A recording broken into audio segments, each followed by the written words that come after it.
Alright, hello everyone. Welcome back. Today I just wanted to talk to you guys about the second book in Path of Ascension. This is just kind of a series I'm thinking about doing to cover the 6 books that are out as I just kind of listening through them again. I am about halfway through the 3rd book now, so I should have that book finished and the video up by for next week.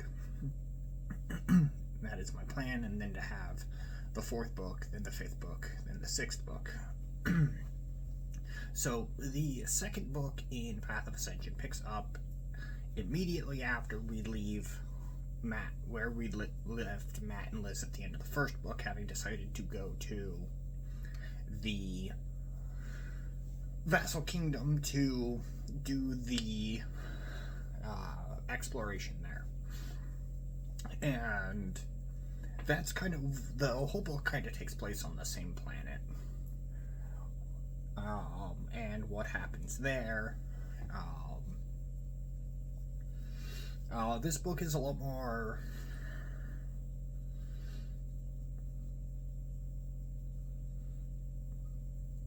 it's a lot more fighty. There is a big fight that happens in it, which I'll bring up later, and we really kind of see how, at least how small scale fights happen in this book, and how, events on these explorations can quickly spiral out of control if people aren't careful.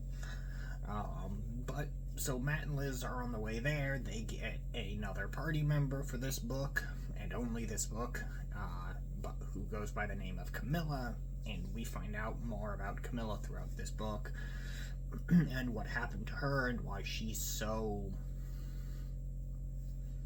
antagonistic is a good word for it. She's very antagonistic throughout this book, and she gets better by the end of it, but she doesn't stick around, so her character development doesn't really go anywhere right now, as far as I know. But Matt and Liz get to the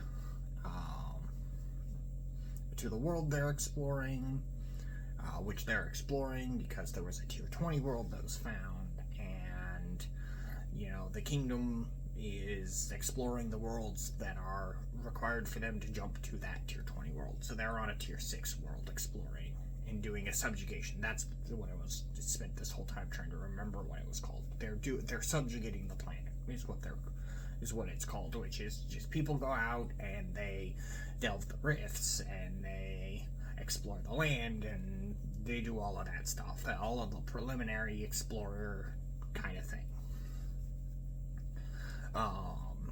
When they get to the planet, they meet up with a 4th character who briefly joins their group by the name of Malcolm, who we find out later is a seeker and is here on a test of his own. So what he's doing here is completely irrelevant to what the rest of the cast is doing at the moment.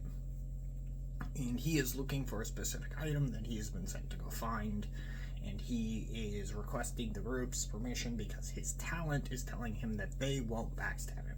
That's basically the sum of it. He is a coward to the extreme, to the point where it is a little bit grating. His personality is basically entirely, I am a coward and I do not want to fight, and it is very grating and very annoying. But they end up teaming up with him to go to what is called a ruin, which is basically a rift that, instead of breaking or tearing up, has basically inverted itself and dumped its contents onto the planet. They always have very good things, and they're usually pretty hard to find. So they go off into the planet, off into this untamed world to go find this ruin. And, for the most part, the trip is what you would expect from a trip through what is hostile terrain.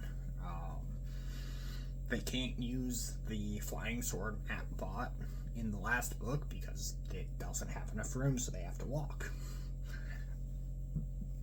And they do. They walk, they get attacked by a couple of things.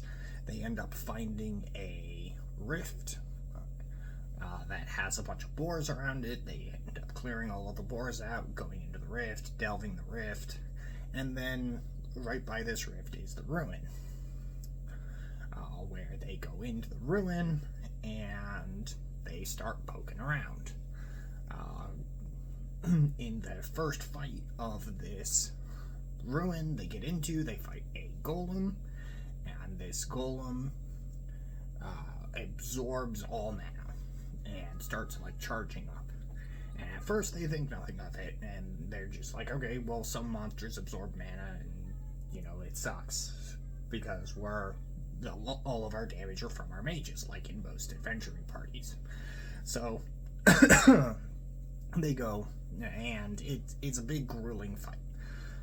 Matt and Camilla, who are really the only melee fighters in the group, have to do it. They have to do the vast majority of the fighting as the two mages, Liz and Aster, can't really do anything about making the fights harder.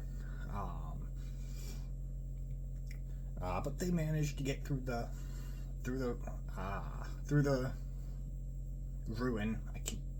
Brain is saying rift, but it's not a rift, it is a ruin. They manage to get through that, and they find the item Malcolm is looking for. And then on the way out, they find the treasure vault in the ruin, and they decide to go and investigate a treasure vault. Well, Matt, who they had just finished fighting a big mechanical spider thing, had its core because he wanted to look at it, and it starts freaking out as they get closer to the vault, and Matt ends up throwing it away. It explodes in a huge burst of mana, and all of this mana goes into the ruin and gets absorbed into the ruin, which is something that they've seen happen a couple of times. And it basically puts up a bunch of nearly nigh on indestructible barriers around them, trapping Matt, Liz, Aster, and Camilla, leaving Malcolm outside. They send Malcolm off to get help, and after he leaves, they give him some time to leave, and then Matt starts pumping mana into this ruin to try to get the barriers down and to get into the vault. They manage to do that. They get into the, they drop the barriers, they get into the vault, they loot the vault, and as they're looting the vault, they notice that all of the ambient mana in the air is starting to get drawn into the ruin. So they bugger the hell out. And as they get clear of the ruin, they see the whole thing lift up into the sky, and it is now active. It is active, it is moving around, it is sending golems out, and the golems are starting to go out and loot the place. The ruin itself is shooting mana beams up into the sky to knock down the satellite coverage that they're putting out so that the new towns that are getting made can talk to the people who are out doing the exploring, and it is a disaster. It is a horrible, horrible mess. And so, and while they're escaping, Matt gets pretty badly beat up. They all get really badly beat up, but Matt gets really, really badly hurt. And so they recover, come to find out that the ruin is basically, after it gets into the air and gets fully charged, makes a beeline toward the nearest to the city, and at first, Matt and crew are kind of like, alright, well, this is really bad, but, there are people who are here who are really strong who will just take care of this. And come to find out, the Tier 15s who are in charge of protecting the teleport location decide that they're not going to do anything, and they're actually going to limit the people who are able to get onto the planet to only the Tier 6 is at the highest, and because that is the tier of the world, and tier 7s and up are basically getting stopped from going up onto the planet to help. So now it is up to just the people who are on the planet to deal with the problem. Excuse me. And they start dealing with it. They start meeting up in certain new cities. Basically, they throw up a couple of emergency cities. They ground the remaining satellites and basically build up cities around them. And so they meet up, and here we meet another character who is important for the next couple books, by the name of Junie. He is the prince's right-hand man. The prince is the guy in charge of subjugating this world. He is the third prince, I believe. Third or fourth prince in line of the kingdom of Seven Suns, which is the kingdom that that is the one that found the vassal kingdom. That is the one that found the tier 20 planet. So they're assuming, Junie and the prince are assuming that it is assassination. This is an assassination attempt on the prince, and so they're apologetic to everyone, but there's really nothing they can do about it. They can just kind of hope for the best right now. And deal with the golems so that they can get back to dealing with getting the planet under control. So Matt and crew get to the nearest city to where they were, and they start running rescue missions out for a little bit until that gets too dangerous. And then they're basically sent out only occasionally to do big group rescue missions. On one of their rescue missions, we see that they run into what are being called bandits. Really, they're slavers, because golems are, for some reason, capturing humans for something. We're not sure what at this point. But we've run into a bunch of other people selling off others to the golems. Matt and Liz deal with them, and Camilla ends up deciding that they need to kill all of the bandits, so she instigates a fight with them, which they're by attacking and killing the bandit leader, and they end up needing to kill all of them. They get into a huge fight over it, and on the way to and then back from the actual rescue mission they were on, Matt finds out about another person in camp who is abusing their power. I won't go into what is actually going on because it is not exactly YouTube friendly. So, but it's not good. So they end up deciding to do something about her. At first they talk about letting Junie know, but come to find out she is a distant relation to nobility, and Junie can't do anything about it, and the prince probably won't, because either she's from his group or she's from one of his siblings' group, and he wouldn't want to piss off any of his siblings. Why that's a concern when they're assuming that somebody is trying to assassinate him is beyond me, but I don't know how the politics in the kingdom works, so we're not really told very much about it. But we're basically told they're not going to do anything, so they end up deciding to kill her. They do that, and it appears, and as a result of this, they get sent out early on what is supposed to be a mission to get all of the people who don't want to fight in the upcoming assault on the ruin into rifts which instance themselves after a certain amount of time, so that they'll be safe in there, and then they can come out once the problem is over. So the fight to get them in is brutal. It is awful. It is bloody, and they end up needing to leave all of the lower tier people behind to even have anyone survive long enough to do it. It is a horrid situation to be in, and nobody's happy about it. Even if the decision to basically abandon parts of the survivors is something that everyone expected to happen, but no one wanted to do it. But they managed to get the vast majority of people into the rift. They stay inside for the next day to get the rift to cycle, and then to have everyone have time to rest, recover, and decompress for a little bit where they're not likely to be attacked. Because while we don't see much fighting, the impression up until now is that everyone's basically been looking over their shoulder the whole time, as you would in what is effectively become an active war zone.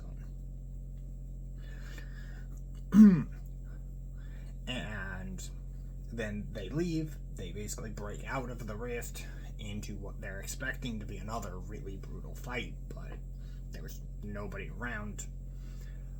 So Junie and crew, Matt and crew, as part of the Junie's group, all go to meet up with the prince. Where we see a bit of political drama that means basically nothing. And Matt, Liz, and Camilla get some downtime in this really bare-bones city where there's basically no infrastructure at all, no ability to do anything at all, but they get some downtime to just kind of decompress. Or they get more downtime to decompress. And then they begin their assault on the on the actual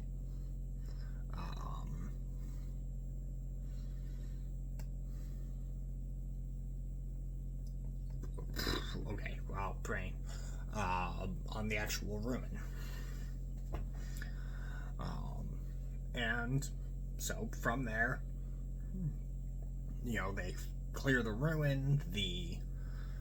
When they get to the boss room, they find out why the fighting up until now has been so awful, and that's because apparently this ruin has been around for long enough that it has effectively broken 3 extra times, and as opposed to a normal rift break where the monsters leave, ruins don't work that way, and so for every one golem they would normally have run into, they've run into 4, and there are 4 bosses, and the fight with the bosses it's short. It doesn't last very long, but it is a very kind of intense fight. See, this whole section is actually a very neat look into how military operations would be handled in this kind of a world, which is really neat.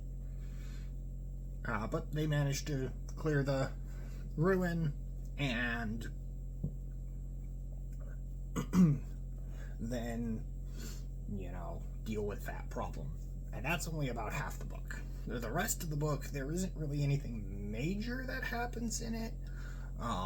Most of it is just Matt and Liz getting some downtime to decompress after all of the events and the stress of what they start calling either the Golem Incident or the Golem War. I tend to call it the Golem War.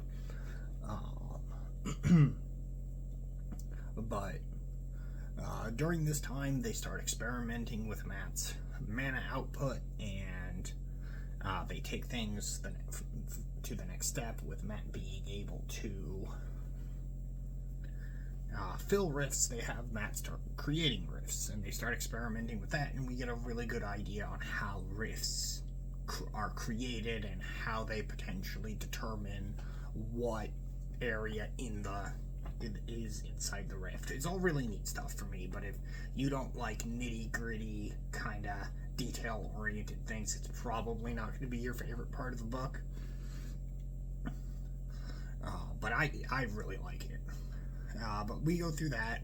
They end up getting tons and tons of materials from this, to the point where they get an investigator to come out after them to check. They basically do check in on them and find out how they're getting all of this stuff, because they're, selling stuff way above and beyond anything any, tier 5 team should be able to have, or in at least quantities beyond what any tier 5 team should have.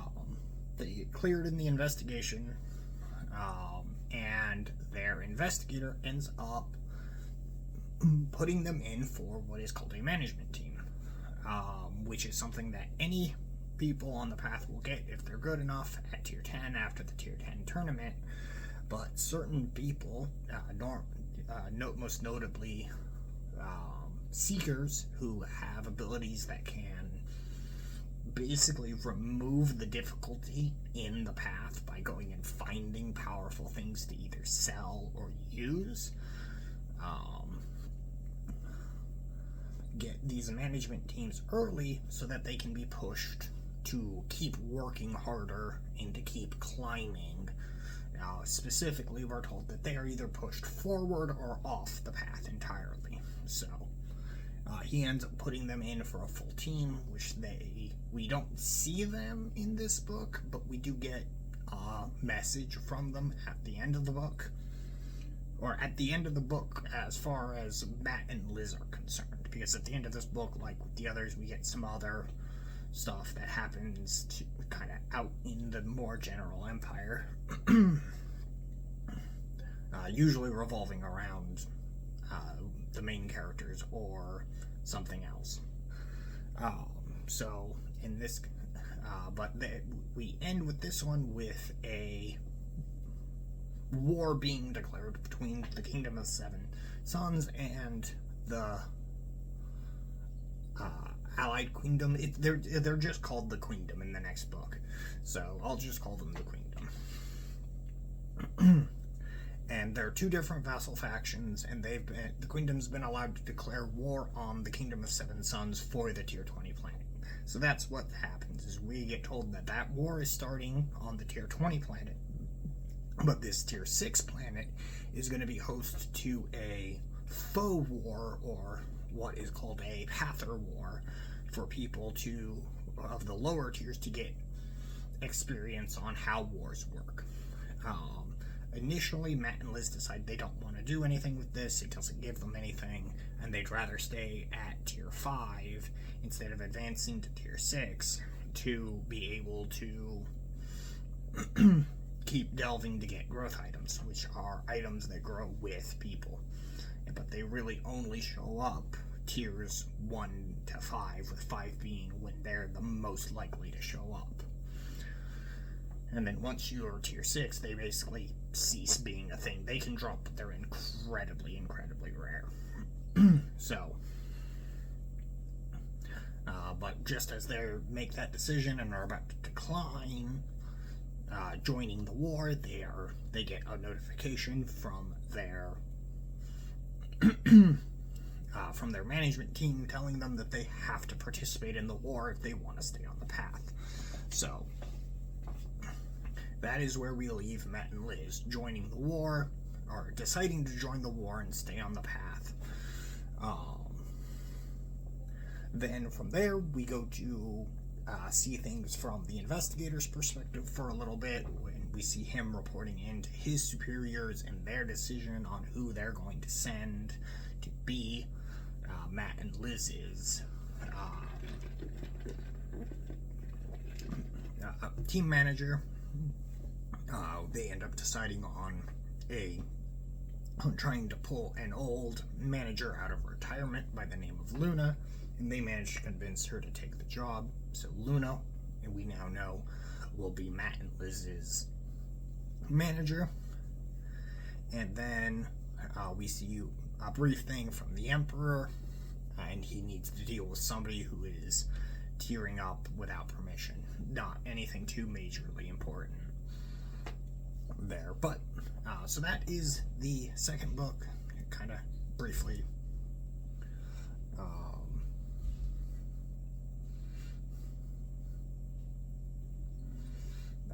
for me, the second book is not as good as the first one, but it's not